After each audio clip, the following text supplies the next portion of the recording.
Pak, tadi kan pemilik warteg saya wawancarain Pak. Beliau mengatakan Jumat itu bagi-bagi es teh manis Pak kepada pembeli Pak. Itu Beli. Kalau di mana-mana biasanya warteg kayak gitu.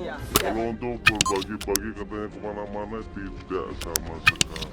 Ini warteg sampai nggak kena karena posisinya nggak ada pakai kayu. Syedar Alun, beberapa hari ini publik dihebohkan dengan berita sebuah warung Tegal atau warteg yang lolos dari kebakaran saat bangunan di sekitarnya ludes terbakar api. Kabarnya warteg yang berada di Jalan Simprung Golf 2 Grogol Selatan, Kebayoran Lama, Jakarta Selatan tersebut selamat dari kobaran api berkat pemilik warteg yang suka bersedekah. Berbanding terbalik dengan kabar yang beredar, pengakuan warga setempat justru menepis pernyataan bahwa sang pemilik warung suka bersedekah. Tidak hanya itu, warga juga mencoba memberikan alasan logis mengapa hanya warteg tersebut yang tidak terbakar. Melansir unggahan video akun Instagram @berbagisemangat, Muhammad Ibrahim alias artis pria yang biasa disapa Baim Wong itu mencoba memberitahukan kebenaran warteg viral tersebut.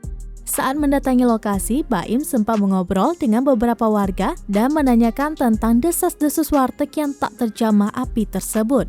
Seorang warga yang menggantungkan kaosnya ke bahu menjelaskan ke Baim bahwa warteg tersebut tidak terbakar karena material bangunannya yang bukan merupakan material kayu, melainkan material batu yang komponennya sulit terbakar.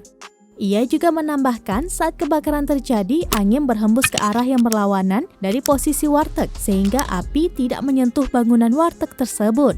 Merasa warga sudah mulai mengada-ngada, Baim lantas menanyakan perihal Jumat Berkah yang sering dilakukan oleh pemilik warteg.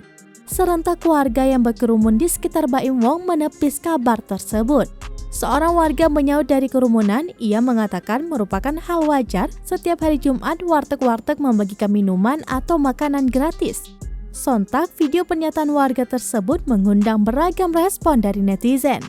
Banyak yang menyayangkan pernyataan para warga yang seolah-olah terlihat seperti iri hati.